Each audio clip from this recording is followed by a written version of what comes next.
శ్రీరాముని చరితమును చదివేదమమ్మ, ఘనశీలవతి సీత కథ వినుడోయమ్మ అని దేశమంతా రామచరితమును పారాయణ చేయడంలో మునిగిపోయింది. రామనామము రోమరోమమున నిలుపుకుని ఏకకంఠముతో రామనామముని పలవరిస్తోంది. దారులన్నీ అయోధ్యకు పయనమవుతున్నాయా అన్నట్లు దేశమంతా అయోధ్య వైపే పరుగెడుతోంది. ఒక రాముని కోసం కొన్ని వేల కోట్ల తపనలు, తపస్సులు. ఎందుకంటే రాముడు నరోత్తముడు, ఆదర్శ పురుషుడు, ధీరోదాత్త చరితుడు, సుగుణాభిసోముడు. ఈ దేశంలో తల్లయ్యే ప్రతి పడుచు రాముళ్లాంటి బిడ్డ కావాలనుకుంటుంది. వివాహమాడే ప్రతి వధువు తనకు రాముడు వంటి వరుడు కావాలనుకుంటుంది. ప్రతి తండ్రి తనకు రాముడు లాంటి కొడుకు కావాలనుకుంటాడు. యోగ్యుడైన గురువు రాముని వంటి శిష్యుడు లభించాలనుకుంటారు. ప్రజలు రాముడు వంటి రాజు కావాలనుకుంటారు. భగవంతుడే నరుడై దిగి వచ్చినవాడు రాముడు. అందుకే వైషమ్యాలన్నిటికీ అతీతంగా ఈ నరజాతికి ఆదర్శ పురుషుడు శ్రీరాముడు. అటువంటి రామజన్మభూమి అయోధ్య. అక్కడ ఉండాల్సింది జగదభిరాముని దివ్య భవ్య మందిరం. నేపాల్లో జానకీమాత జన్మస్థలి ఉంది. అయోధ్యలో రాముని జన్మస్థలంలో బాబ్రీ మసీదు ఉంది. ధ్వంసమైన ఆలయాలు, తరలిపోయిన ఆలయ సంపదలు, జ్వలించిన హిందువుల హృదయాలు అప్పటి పాలకుల రాచరికపు అరాచకాల మాటున మోగబోయాయి. కానీ రాముని కోసం తపన తరాలు గడిచినా తరిగిపోలేదు. స్వాతంత్ర భారతంలో సైతం న్యాయం కోసం పోరాటం తప్పలేదు. అయినా వెనుతీయలేదు. రామజన్మభూమిని దాదాపు 500 సంవత్సరాల తర్వాత సాధించుకోవడం, అక్కడ రామాలయ నిర్మాణం జరుపుకోవడం, ఈ కళ సాకారమవుతున్న కాలంలో మనం సాక్షిగా ప్రత్యక్షంగా చూడగలగడం జన్మజన్మల సుకృతం. ఈ మహాద్భుత ఘట్టం ఆవిష్కృతం కావడంలో ఎందరెందరో సాధుసంతుల కృషి ఉంది. అసలు రామాలయం ఆవిష్కృతమవుతుందా అని బెంగపడ్డ, వేదన చెందిన మహానుభావుల తపస్సు ఉంది. ఆ సంఘటనలు చరిత మరిచిపోలేనివి. 1992 డిసెంబర్ 6న బలవంతంగా హిందూ బంధువులు బాబ్రీని తొలగించే ప్రయత్నం చేశారు. ఆ తర్వాత ఎన్నో హింసాత్మక, నాటకీయ, రాజకీయ పరిణామాల తర్వాత, పోరాటాల తర్వాత నవంబర్ 9, 2019లో సుప్రీంకోర్టు రామమందిరానికి అనుకూలంగా తీర్పునిచ్చింది. దాంతో కేంద్ర ప్రభుత్వం వెంటనే శ్రీరామ జన్మభూమి తీర్థక్షేత్ర ట్రస్ట్ని ఏర్పాటు చేసింది. ఆగస్టు 5, 2020లో రామజన్మభూమిలో రామాలయానికి శంకుస్థాపన చేశారు. తీవ్రమైన కరోనా సమయంలోనూ మొక్కువోని పట్టుదలతో నిర్మాణ పనులు సాగాయి. 2024 జనవరి 22న బాలరాముడు రామజన్మభూమిలో కొలువబోతున్నాడు. చరిత్రలో మహారాజులు కట్టించిన దేవాలయాలు, దివ్యస్థలాలు అని చదువుకుంటున్నాం. ఆ కళాత్మకతకి, ఆయా దేవాలయాల్లో నిక్షిప్తం చేసిన శిల్ప సంపదకు, వాటి ద్వారా అందజేసిన అనంతమైన విజ్ఞానానికి జోహార్లు సమర్పిస్తున్నాం. కానీ అయోధ్య రామాలయం చరిత్రగా మిగిలిపోయే దివ్య ఘట్టం. చరిత్రను చూసి జయహోరణం కాదు, చరిత్రగా మిగిలిపోయే శ్రీరామ కార్యాన్ని చూసిన ధన్యజీవులుగా మిగిలినందుకు, అటువంటి విభూతిని ఈశ్వరుడు మనకు అనుగ్రహించినందుకు సంబరపడాల్సిన దివ్య సమయంలో ఉన్నాం మనం. త్వమేవాసి దైవం పరం మే యదేకం సుచైతన్యమేతత్వదన్యం న మన్యే యతో భూతమేయం వియద్వాయుతేజో జలోర్వ్యాధి కార్యం చరం చాచరం చ నమః సచ్చిదానంద రూపాయ.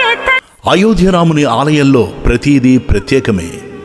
రామాయణం అంటే కేవలం ఒక కావ్యం కాదు. అది మనిషిగా మనిషి ఎలా నడుచుకోవాలో చెప్పిన రాముని మార్గనిర్దేశనం. అనంత గుణశీలుడైన సాకేత రాముడు భారతీయుల అంతరంగ ధాముడు, సర్వసుగుణ లక్షణ లక్షితుడు, ఏకపత్ని వ్రతుడు, ప్రజారంజకమైన పరిపాలకుడు. ఒక్క మాటలో చెప్పాలంటే భారతీయ ఆత్మ శ్రీరామచంద్ర మహాప్రభు. అటువంటి రామునికి ఆయన జన్మించిన భూమి అయోధ్యలో మందిరాన్ని నిర్మించడం నిన్నటి వరకు ఒక కళ. కానీ ఈరోజు అది ఫలించిన స్వప్నం. ప్రపంచవ్యాప్తంగా ఉన్న రామబంధువులందరికీ, భక్తులకి ఇంతకు మించిన ఆనంద తరుణం, దివ్యమైన సమయం మరొకటి లేదు. అందుకే ఆ రాముని మందిరాన్ని శ్రీరామ జన్మభూమి తీర్థక్షేత్ర ట్రస్ట్తో పాటు విశ్వవ్యాప్త రామభక్తులు కలిసి నిర్మించుకుంటున్నారు. ఈ భవ్యాలయ నిర్మాణంలో మట్టి నుండి రాముని ప్రతిమ వరకు ప్రతిదీ ప్రత్యేకమే. ముందు ఆలయ రూపం చూద్దాం. వేదపురుషుడు శ్రీరాముడు ఆ పరమపురుషుని ఆలయ నిర్మాణం కోసం మందిరం డిజైన్ను ఆలయాల రూపకర్తగా పేరొందిన సొంపురు కుటుంబం రూపొందించింది. ఈ కుటుంబీకులు ప్రపంచవ్యాప్తంగా దాదాపుగా 200 ఆలయాలు రూపొందించారు. 15 తరాలుగా ఆలయాలని రూపొందించే కళలో ఆరుతేరిన స్థపతులు. ఈ కుటుంబంలో జన్మించడం వీరి జన్మజన్మల సుకృతం. సుప్రసిద్ధ సోమనాథ ఆలయం కూడా వీరి చాతుర్య కళతోనే కొత్త సొబగులు దిద్దుకుంది. వీటితో పాటు ప్రపంచవ్యాప్తంగా ఎన్నో దివ్యమైన ఆలయాలకు రూపకర్తలు సోంపుర కుటుంబీకులు. ఆలయాల వాస్తుశిల్ప కోవిదుడు చంద్రకాంత్ సోంపుర, ఆయన కుమారులు ఆశీష్, నిఖిల్ తోడుగా ఈ భవ్య ఆధ్యాత్మిక నిర్మాణ రూపకల్పన కోసం పనిచేశారు. ఆలయాన్ని పరంపరాగతమైన చాళుక్యుల కాలం నాటి పురాతనమైన విశిష్ట భారతీయ సంప్రదాయ నాగర శైలిలో రూపొందించారు. ఇక్కడ నీరు, మట్టి కూడా ప్రత్యేకమే. శ్రీరాముడు జగదానంద కారకుడు. అయోధ్యలో రామమందిరాన్ని ప్రతిష్ఠించడం అంటే ఆధ్యాత్మిక ఉన్నత దివ్యకమలంలో పరమాత్మని ప్రతిష్ఠించడం వంటిది. తపోధనులకు తప్ప సాధ్యం కాని ఆ శిఖరం పైన ప్రతిష్ఠితుడైన జగదభిరాముని దర్శనం సామాన్యులకు లభించడం దుర్లభమే. అటువంటి అసాధ్యాన్ని సుసాధ్యం చేస్తున్న ఈ శుభతరుణంలో పంచభూతాలు కూడా రామసేవకే అంకితమైనట్లు కనిపిస్తున్నాయి. అయోధ్య రామాలయంలో వాడే నీరు, మట్టి, ఇటుక, రాయి కూడా ప్రత్యేకమైనవే. పునాదు నుండి పరంధాముని మందిరం దాకా ప్రతిదీ ప్రత్యేకమే. ఈ మందిర నిర్మాణ పునాదుల్లో దేశంలోని 2587 ప్రాంతాల నుంచి పవిత్రమైన మట్టిని సేకరించి ఉపయోగించారు. థాయిలాండ్ నుంచి కూడా మట్టిని రప్పించారు. ఝాన్సీ, బిదూరి, యమునోత్రి, హల్దిగటి, చిత్తోర్గఢ్, గోల్డెన్ టెంపుల్ ఇలా రకరకాల పవిత్ర ప్రాంతాల నుంచి సేకరించిన పవిత్రమైన మట్టిని ఈ మందిర పునాదిలో ఉపయోగించారు. ఇది ఆధ్యాత్మిక ఏకత్వాన్ని సాధించడానికి ఉపయోగిస్తుందని ఆధ్యాత్మికవేత్తలు చెబుతున్నారు. ఇక గంగా, యమున, గోదావరి, కావేరి, కృష్ణ తదితర నదులన్నిటిలోని పవిత్ర జలాల్ని రామపట్టాభిషేకం కోసం తెప్పించారు. ఈ విధంగా దేశవ్యాప్తంగా దాదాపు 150 ప్రాంతాల నుంచి తెప్పించిన పవిత్ర జలాల్ని శంకుస్థాపన సమయంలో వినియోగించారు. ఎక్కడా కాంక్రీటు లేదు. ఇక్కడ ప్రత్యేకమైనవి ఇటుకలు. ఇక మందిర నిర్మాణంలో వినియోగించే ఇటుకలు కూడా అత్యంత ప్రత్యేకమే. రాముని కన్నా గొప్పవాడు రాముడే. అందుకే రామనామం మహాశక్తివంతం. ఆ రామనామం రాసిన రాళ్ళు సముద్రాన్ని జయించి వానరసేనకి వారధిగా మారాయి. అటువంటి శక్తివంతమైన శ్రీరామనామం రాసిన ఇటుకలు రామమందిర నిర్మాణానికి వాడుతున్నారు. ఈ ఆలయ నిర్మాణంలో ఎక్కడా కాంక్రీటు కానీ ఇనుము కానీ ఉపయోగించలేదు. రాళ్లు మాత్రమే వినియోగించి పూర్తి ఆలయ నిర్మాణం సాగింది. ఈ రాళ్లన్నీ బన్సీ పహార్పూర్ నుంచి ప్రత్యేకంగా తెప్పించారు. రాళ్ల మధ్యలో వచ్చే ఖాళీలని రామనామాంకితులైన ఇటుకలతో పూరించారు. అత్యంత మన్నికతో శాస్త్రీయంగా తయారు చేసిన ఇటుకలను నిర్మాణానికి వినియోగించారు. ఈ ఇటుకలను తయారు చేసేందుకు చండీగఢ్ కంపెనీకి ప్రత్యేక ఆర్డర్ ఇచ్చారు. ఇక్కడ నుంచి పెద్ద ఎత్తున రామనామం ఇటుకలు అయోధ్యకు చేరుకున్నాయి. రామజన్మభూమి ఆలయం లోపల 2 రాళ్ల మధ్య అంతరంలో ఈ ఇటుకలను ఏర్పాటు చేశారు. ఇటుకల నాణ్యతను పరిశీలించిన తర్వాతే అమర్చడం జరిగింది. ఈ ఇటుకలతో ర్యాంపులు తయారు చేయడంతో పాటు మెట్లకు కూడా ఇటుకలనే వినియోగించారు. శ్రీరామనామం రాసిన ఇటుకలు ప్రత్యేకమనుకుంటే 3 రంధ్రాలతో కూడిన ఇటుకలను వినియోగించడం మరొక విశేషంగా మారింది. కాంక్రీటు లేని ఈ నిర్మాణంలో ఈ ఇటుకలు రాళ్లను ఒకదానితో ఒకటి అనుసంధానించడానికి లాటిస్గా పనిచేస్తాయి. ఎటువంటి నాణ్యతలో రాజీ లేని పరంపరాగత సంప్రదాయ విశిష్టత భారతీయ నిర్మాణ శైలి వలన మరో 1000 సంవత్సరాల పాటు ఈ ఆలయానికి మరమ్మతుల అవసరం ఉండవని నిపుణుల అంచనా. అయోధ్యరాముని ఆలయం మొత్తంగా 3 అంతస్తుల నిర్మాణం. ఒక్కో అంతస్తు ఎత్తు 20 అడుగులు. రామమందిరం మొదటి అంతస్తు 160 విభాగాలుగా, రెండో అంతస్తు 132 విభాగాలుగా నిలువు వరుసల్లో విభజించబడి ఉంటుంది. ఆలయానికి మొత్తం 12 ద్వారాలు ఉంటాయి. ఇలా ఎన్నెన్నో విశేషాలతో అయోధ్య రామమందిరం ఒక అద్భుత కట్టడంగా విరాజిల్లబోతోంది. ఆలయం గ్రౌండ్ ఫ్లోర్లో రాముడు పుట్టుక, అతని బాల్యాన్ని వర్ణించే శిల్పాలు చెక్కారు. ఇక మొదటి అంతస్తులో రామసభను వివరించే శిల్పాలు ఉంటాయి. దాంతోపాటు శ్రీరామచంద్రుడు, సీతాలక్ష్మణ, హనుమ సమేతుడై పట్టాభిరాముడిగా ఇక్కడ కొలువయ్యారు. ఈ మందిర నిర్మాణానికి భరత్పూర్ నుంచి గులాబీ రంగు రాతిని, బన్సీపహార్పూర్ నుంచి ఇసుక రాతిని తెప్పించి వినియోగించారు. అయోధ్య రామాలయ నిర్మాణం అనుకోగానే యాదాద్రితో పాటు అనేక దేవాలయాలకి తలుపులుగా రూపొందించిన Anuradha timber depot international Hyderabad వారి సేవలు శ్రీరామ జన్మభూమి తీర్థక్షేత్ర సంస్థాన వారి దృష్టిని ఆకర్షించాయి. మొట్టమొదట ఆలయ స్థపతులైన సోంపుర వాస్తు శిల్పాచార్యుల నిర్దేశకత్వాల ప్రకారం కలపతో బృహత్తర రామమందిర నిర్మాణ నమూనాని తయారు చేసి ఇచ్చారు. ఆ తర్వాత దాదాపు బంగారు పోతుతో కూడిన మొత్తం 18 ప్రధాన ద్వారాలు, 100 తలుపులు అయోధ్య కోసం సుందరంగా తీర్చిదిద్దారు. ప్రత్యేకంగా అయోధ్యలోని రామాలయం దగ్గరలోనే ఒక విభాగాన్ని నెలకొల్పి మరీ శ్రేష్టమైన బలార్షా టేకుతో ఈ తలుపులని మలచడం విశేషం. తలుపుల నిండా శ్రీరాముడి నిండిన వేళ. తలుపులతో పాటు శ్రీరాముని పాదుకలు కూడా భాగ్యనగరం రూపొందించి అందించడం తెలుగువారి సౌభాగ్యం. సాకేత రామునికి 2 జతల బంగారు తాపడం చేసిన పాదుకలు అయోధ్య భాగ్యనగర సీతారామ ఫౌండేషన్ అందిస్తోంది. ఫౌండేషన్ డైరెక్టర్ శ్రీ చల్లా శ్రీనివాస శాస్త్రి ఒక జత పంచలోహాలతోనూ మరో జత వెండితోనూ రూపొందించి వాటిపైన బంగారు తాపడంతో అద్భుతంగా తయారు చేయించారు. పాత బోయినపల్లిలోని శ్రీ శ్రీ శ్రీ మధ్విరాట్ కళాకుటీర్లో శిల్పి శ్రీ రామలింగాచారి వీటికి సశాస్త్రీయంగా రూపకల్పన చేశారు. ఈ పాదుకలని శ్రీ చల్లా శ్రీనివాస శాస్త్రి తలపై మోస్తూ పాదయాత్రగా రాముడు అరణ్యవాసంలో నడిచిన దారి వెంట అయోధ్యకు చేరుకున్నారు. దారిలోని పుణ్యతీర్థాలలో, దివ్యస్థానాలలో ఆ పాదుకలు పూజలు అందుకున్నాయి. మఠాధిపతుల ప్రత్యేక నీరాజనాలని స్వీకరించాయి. పూర్ణకుంభ స్వాగతాలని, అశేషమైన రామభక్తుల అర్చనల్ని, వందనాలని అందుకుని అయోధ్యకి చేరుకున్నాయి.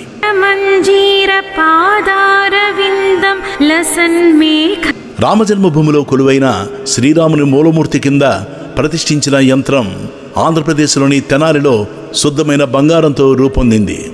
హనుమంతుని భక్తులు, శ్రీరాముని పాదసేవకులు, ప్రవచనకర్త, ఆధ్యాత్మికవేత్త డాక్టర్ అన్నదానం చిదంబర శాస్త్రి గారు చీరాల వాస్తవ్యులు. ఆ హనుమంతుని ఆదేశమో ఆ చిదంబరుని అనుగ్రహమో గాని 14,000 జపధారతో అయోధ్య శ్రీరాముని పుత్తడి యంత్రాన్ని పరిపుష్టం చేసే భాగ్యం బ్రహ్మశ్రీ అన్నదానం చిదంబర శాస్త్రి గారికి దక్కింది. ఇటువంటి మహానుభావులు 100కో 1,00,00,000కో ఒక్కరు.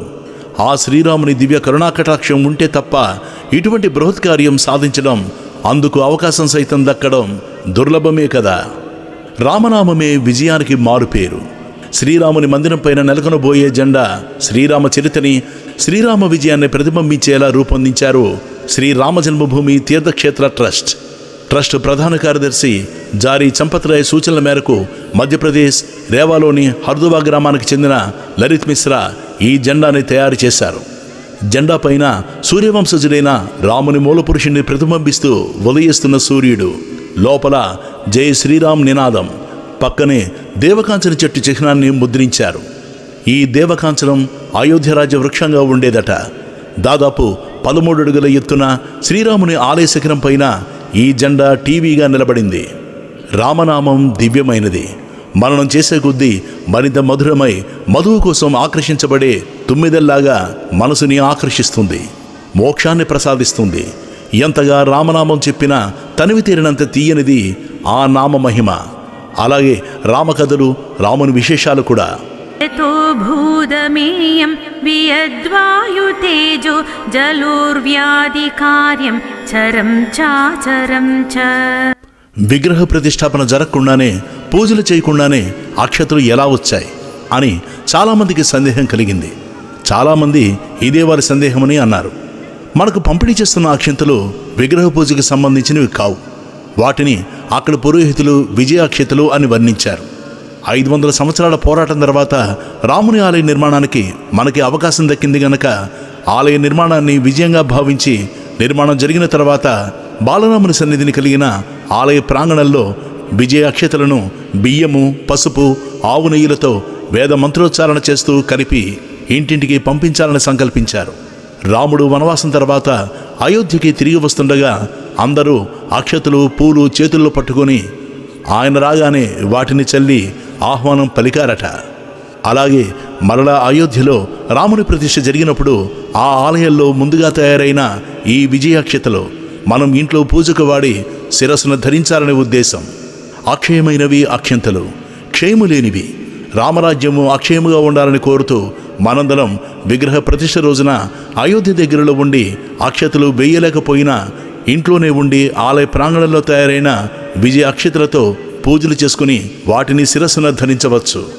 కింద పడితే తొక్కుతామనే సందేహం ఉంటే పూజలో వాడిన అక్షతలని నైవేద్యం కోసం వాడుకోవచ్చు. ఈ విషయాలను వీడియోల ద్వారా పండితులు తెలియజేశారు. నాకు తెలిసిన విషయాలను మీతో పంచుకోవాలని ఇలా మీతో చెప్పడం జరిగింది.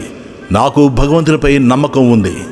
నమ్మకాలు లేని వారు దయచేసి హేళనగా కామెంట్లు చేయవద్దు. అలా కామెంట్లు చేసిన వారిని పట్టించుకోవద్దు. అపహాస్యంగా వేదదూషణ, దైవదూషణ, ధర్మహేళన వలన తరతరాలు ఆ పాపాన్ని అనుభవించి తీరతాయి. తస్మాత్ జాగ్రత్త. జయ శ్రీరామ్. మన తెలుగు లోగిళ్ళు కౌసల్య సుప్రజా రామ అను సుప్రభాతంతో మేల్కొంటాయి. విశ్వామిత్రుడు శ్రీరాముణ్ణి నిద్రలేపుతూ కౌసల్య సుప్రజా రామ పూర్వా సంధ్యా ప్రవర్తతే ఉత్తిష్ట నరసార్థూల కర్తవ్యం దైవమాహ్నికం అంటాడు. అసలు సుప్రభాతం ఈ శ్లోకంతోనే ఎందుకు మొదలైంది అని ఆలోచిస్తే ఇందులో మనకు ఒకటి అర్థమవుతుంది. కౌసల్య సుప్రజా రామ అంటే ఇక్కడ రాముడు అనగా మేలుకోబోయే వ్యక్తి. అతన్ని మేలుకొల్పాలి. గాఢంగా నిద్రపోతున్న వ్యక్తిని ఉన్నట్టుండి మేలుకొల్పడం ప్రమాదకరం. ఎటువంటి వ్యక్తి అయినా తన తల్లి పేరు విన్నంతనే తన దృష్టిని అటువైపు తిప్పుతాడు. అందువల్ల మొదట తల్లి పేరు పలికారు. అంతేగాక ప్రత్యక్ష దైవమైన తల్లిని మొదట అతడికి గుర్తు చేస్తూ తర్వాత ఆ మేల్కోబోయే వ్యక్తి పేరు రామ అని పిలుస్తున్నాం. సుప్రజ అంటే మంచి బిడ్డవు అని అర్థం. తర్వాత మాత్రమే పూర్వ సంధ్య ప్రవర్తతే అంటే తెల్లవారుతోంది నాయన అంటున్నారు. అంటే ఇంకా సూర్యుడు ఉదయించలేదు, ఉదయించడానికి తయారుగా ఉన్నాడు. తెల్లవారుజామునే లేవడం ఎంతో మంచిది అని మనందరికీ తెలుసు. అందుకే ఆ సమయానికి ఇక్కడ మేల్కొల్పడం జరుగుతోంది. ఉత్తిష్ట నరసార్థూల అంటే ఓ మనుషులలో పులిలాంటి వాడ లెమ్ము అంటున్నారు. మనము చూస్తూనే ఉంటాము పిల్లల్ని లేపేటప్పుడు, లేవరా బారెడు పొద్దెక్కినా ఇంకా పడుకునే ఉన్నావు, పక్కింటి అబ్బాయి చూడు మంచి ర్యాంక్ తెచ్చుకున్నాడు, నువ్వు ఉన్నావు ఎందుకు, తినడానికి నిద్రపోయేదానికి, ఎప్పుడూ తయారుగా ఉంటావు అంటూ తిడుతూ లేపుతుంటారు. అందువలన లేచేటప్పుడు పిల్లలు ఒక విధమైన బాధతో లేస్తుంటారు. అలా కాకుండా తన శక్తి సామర్థ్యాలను గుర్తు చేస్తూ ఆత్మవిశ్వాసాన్ని నింపుతూ మేల్కొలిపితే ఎంతో ఆనందంగా ఉత్సాహంతో మేల్కొంటారు. తర్వాత ఆ రోజు ఎంతో ఉత్సాహంగా తమ పనులు చేసుకుంటారు. అందుకే ఈ విధంగా మేల్కొల్పాలని మనకు నేర్పుతున్నారు. కర్తవ్యం దైవమాహ్నికం అంటే నీకు దైవంచే విధించబడిన అంటే నీవు చేయవలసిన పనులు, చదువుకోవడం కావచ్చు, లేక ఉద్యోగం కావచ్చు, లేక మరో వ్యాపారమో సేద్యమో ఏదైనా కావచ్చు, చేయవలసింది ఉంది అని గుర్తు చేస్తున్నారు. అందుకని తెల్లవారుజామునే లెమ్మునాయన అంటూ ఒక పాజిటివ్ దృక్పథాన్ని కలిగిస్తూ మేల్కొల్పడం చెయ్యాలి. రాముడిని నిమిత్తంగా చేసుకుని సకల జీవరాశుల్ని ఇలా మేల్కొల్పుతున్నారు అన్నమాట.